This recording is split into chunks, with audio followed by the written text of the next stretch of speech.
this is a whole other situation.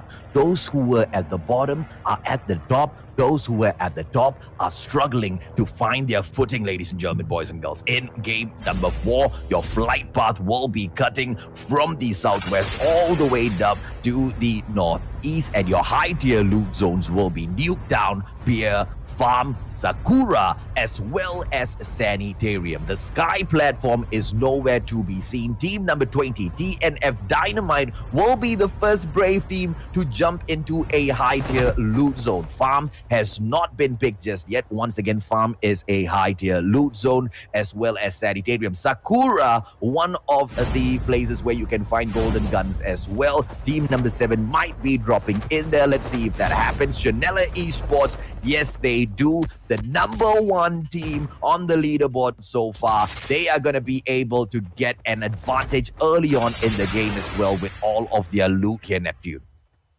Yeah, I think despite of the high tier loots, the battle is still happening on the launch base in here, and one of the Reach Apex has been taken down. Now U1 is trying to go for the revenge here, and there you go. U1 has able to take down one of Celestial Emperors, but 2 of their members has been taken out already, AJ.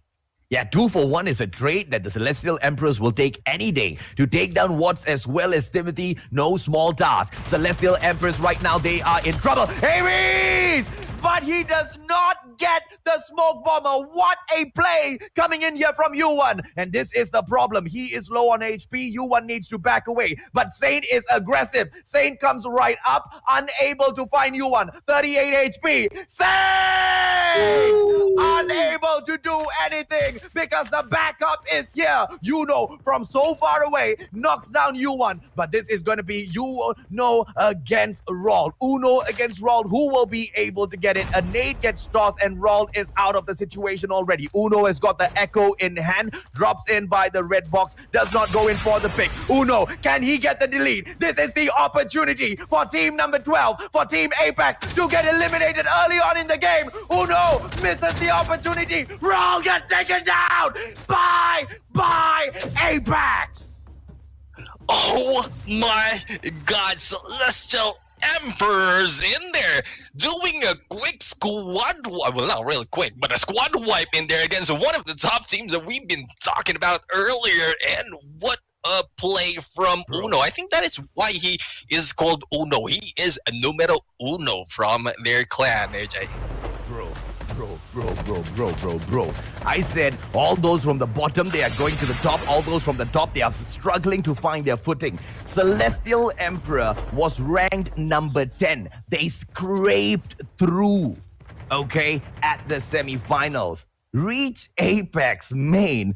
They were sitting down in the 2nd position. They managed to score 47 kills. This is a huge win for the Celestial Clan. Dios as well seems to be performing really well, taking down Cabs. Mystic has been knocked down as well. Dios is on a full squad, and they have got Fate getting picked up as well. Zekan joining Rudolfo. Prudent has spotted him already. Is he going to be taking the zip line up? The trap gets removed first. KRM gets pulled out. Rudolfo has taken down Vas. It's a very interesting name to give yourself. Well, Rodolfo right now is in here trying to move around them, but yeah, I mean, sorry, man. I thought you were going to take that one. Prudent, beautiful KRM. And he brings out the defender first. But one more opportunity. Diaz! Prudent takes down Zekan as well. And that is it.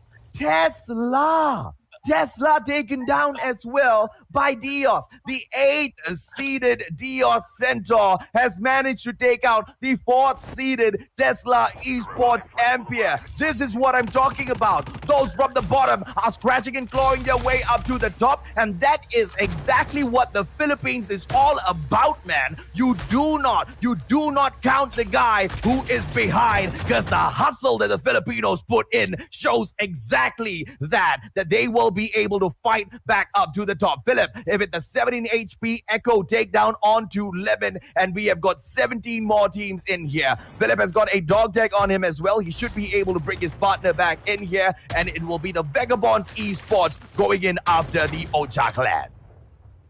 Yeah, not quite sure if it has been agreed by everyone in there. Not quite sure, but most of them, as we pointed out, those at bottom is now moving, or not really moving, but they are showing us a great show.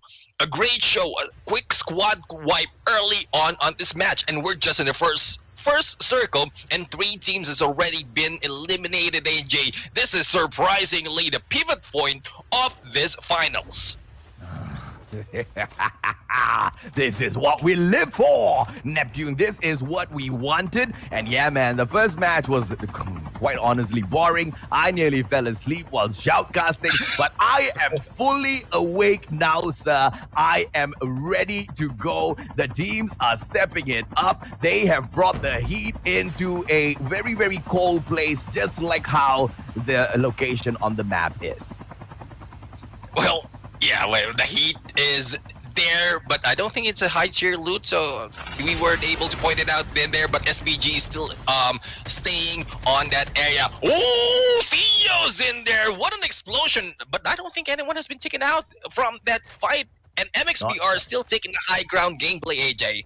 Oh, look at all of the lethals getting tossed out now. Cluster grenades followed by the concussion as well, just to go in for the distraction. MXB are still considering whether or not they want to go in for this fight. Bella Chow Gaming on the approach from behind as well. But, you know, we have missed the top 10 rating. So if we can get, production to bring that back up onto the screen, ladies and gentlemen, boys and girls, let's give all of these teams a quick round of shout out. Ocha Knights at the very bottom in the 10th position. Bella Chow Gaming right there on top of them. Go Young Shiva, 34 points. Tying things up with Dynamite. Get Sick trying to get those 6 shots. But, of course, the vantage point will belong to MXBR. And this is not going to be easy. They're just wasting each other's time. Let's see exactly what Get Sick does with a 2 back-to-back cluster grenade. Let's continue on with the leaderboards. We've got TNF Dynamite in the 7th position. JCH Esports. And of course, for your top 5, Reach Apex Main, Vagabonds Esports, CoolKidGaming-Ares, as well as MXBR Atreus. Your top number 1 spot taken by Chanela Esports. Let's see how they do in this game, Neptune. I think this is where the investment of Chanela Esports from the first 3 rounds is paying off. Because earlier into the game, first round, they're already hitting it. They're already getting those skills. Unfortunately, they lost it on the 3rd round, but they got the placement as well as the kills, thus bringing them on the top spot. So far from the rest who were on the top spot, apart from MXBR, well, I think they're lagging a little bit. Not quite sure if they're tired already or they warmed up a little too much before this match, but they need to hype it up. They need to bring it on because this is the finals and we are now on the 4th round, getting close. Final stretch, AJ. Yeah, boy. Bella Chow Gaming Supremo eliminating Limsey, getting the knock first with the cluster grenade and then going in for the wipe. Like I said, man, the cluster grenade is definitely the choice for lethal if you want to go in and pop off against your enemies. The damage that you get off of it is a little bit extra compared to a regular grenade, and the area damage is much higher as well. Hence why it is the lethal of choice for all of these teams in here. Bella Chow Gaming still with the attempt to continue in. They do not want to continue engaging a Team 16 there. Yeah, and we have Reach Apex. Interestingly, the dog and the Great is being chased. Will dog be able to move up on this match? Because so far they're playing it on the placement. And with the snowboard from the previous round, I think one of their teammates is just moving around on a snowboard trying to survive and get that placement. Not quite sure if that will still work on this match, AJ. Oh, well, let's see if it does. Let's see if it does. Hydra! A beautiful knock. Tengzu's taken down with that vehicle. Let's see if or not that brings in any more. Whether or not the full-on squad wipe will be possible, because this Team 11 Reach Apex main version 2 going in to keep the fight for the Reach brand still alive and kicking in here. as they will approach Team 18. Dog Bull Terrier, who's in the vicinity. I believe one of them has got a dog tag to pick up. Let's see if not that works out for them, as team number 4 will be making their way in as well. Coming across team 5, CoolKidGaming-Ares, Go Young Shiva. Genki tries to get the loot out of that airdrop flight, and I think that's going to be possible as they drop it right there in front of them. But of course, the challenge of team 4 being in here, who will be able to drop in and say hello to that loot, isn't going to be a fun situation, Neptune. Yeah, I mean, anyone can just swoop in, especially as they have Go Young in there already, has their eyes on them. And speaking of their position onto the map, I'm looking at the map right now, and I'm quite interested on how it will end moving forward. Apologies for being too much ahead of myself, because half of this area has no what do you call it, compound. And if the last airdrop is in there, my mind is really at work as how the teams will survive. Yeah, you are not too ahead of yourself at all, Neptune. I think that's a great point to bring up at this situation, because this is save zone number 3 that they are approaching as Kevsub drops in for a quick takedown on a snake that he saw slithering right in front of him. Sekre has been taken down by a trap. Amicus gets taken out from a backstab by Blue, who was following him really close in on. Vagabonds Esports this time around 6 kills in. They definitely want more. Now, going back to what you said about the safe zone that's closing in, more than half of the next safe zone is an open area, which gives it the possibility that, you know, the final zone might drop away from Kill House. If it drops towards the east of Kill House in that open area, which it does, my friend, those trucks and the tanks are going to come in very, very handy, Mr. Gentleman. Really interesting placement. And well, we have been talking about skills are in there, tactics is in there. It also works with luck, and luckily we have the map in there, and some of the tactics might not still be shown by the teams, but with this circle placement, we might see a lot more from who will be ending on that match. So far, 16 out of 20 is in here, and they are still battling on. 1 minute 20 seconds into the next circle, and the teams are fighting. AJ. Okay, now let's see if or not VTech VC will be able to get this takedown on Suggs, who's really low on that HP, but manages to top his HP back. Oh no, he got knocked down outside of the safe zone. Too bad for him. Now this is what I'm talking about. Showbiz Gaming bringing in the truck bot, taken down. First time we are seeing a Big Bertha get taken down by those gunshots, but that's exactly what we're talking about as well. Even in the Malaysian finals, they could have taken down those trucks. They just chose not to. I mean, every time I play, and I know there's a lot of might be happening, but let me just tell you, sorry. Every time I play, I want to take shots of Big Bertha, because I don't want that to be in front of me. I don't want that to be in front of me. So I want to take shots, like put a little damage in there. If I have a grenade, I'll throw at it. Just want that out of play from the enemy team, AJ.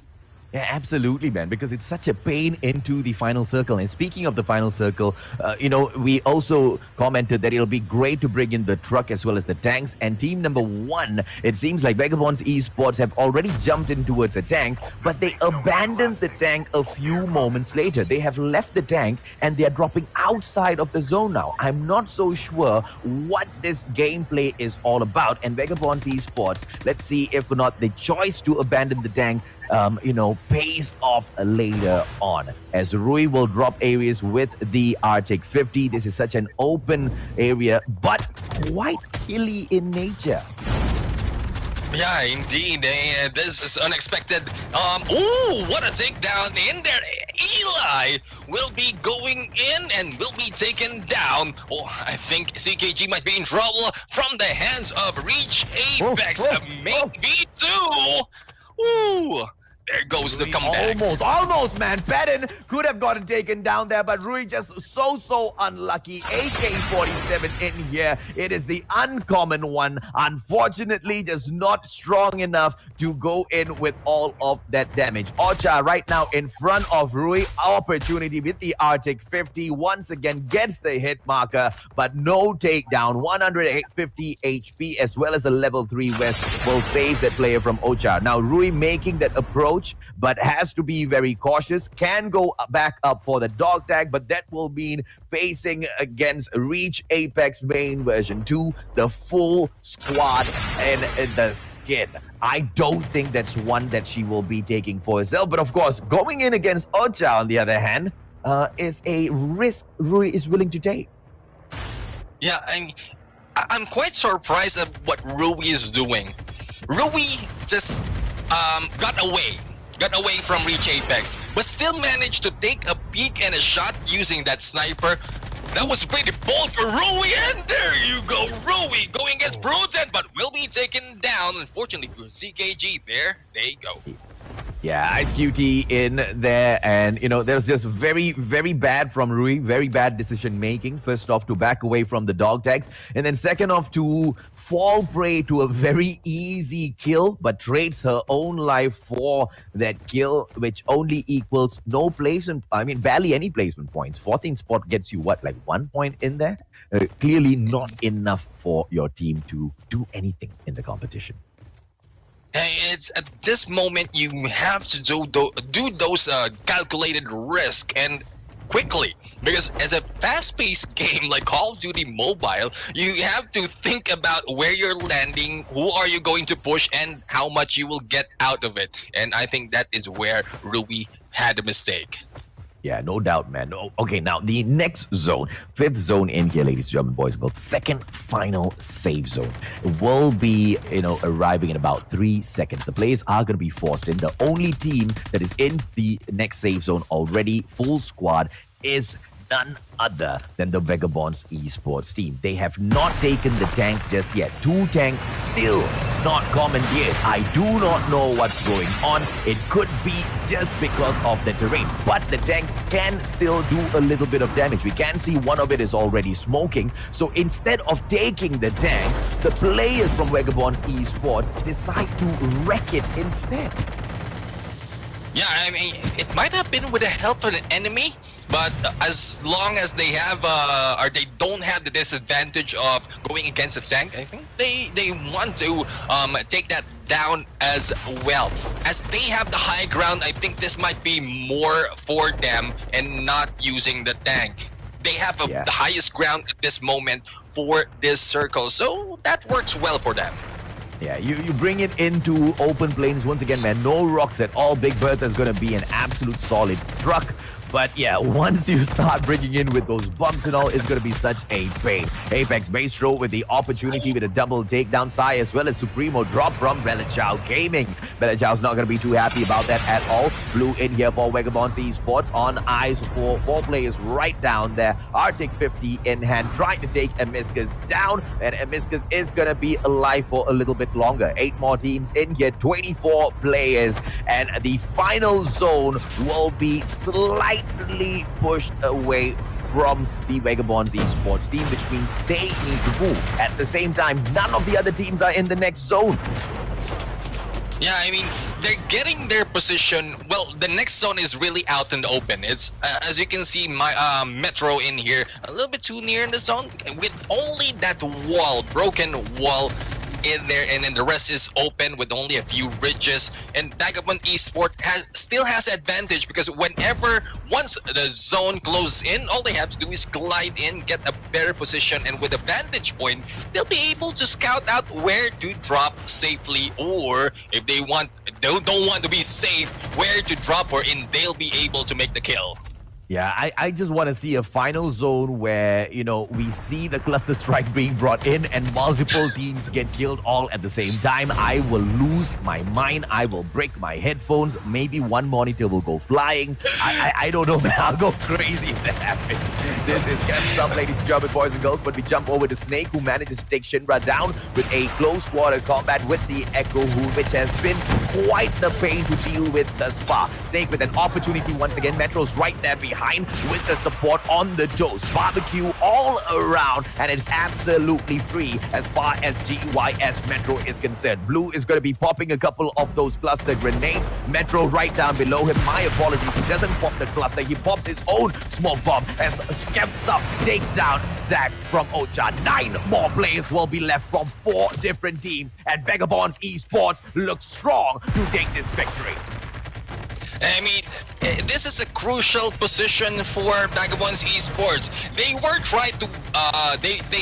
trying to contest. Some of the teams try to contest this position. It's the good location with the beautiful defender being pulled out, but Gosson manages to jump away. But Nash is just a little bit too fast. Once again, CQC with the Echo is just perfection, but Patton couldn't pull it off. Demon still shows that the AK-47.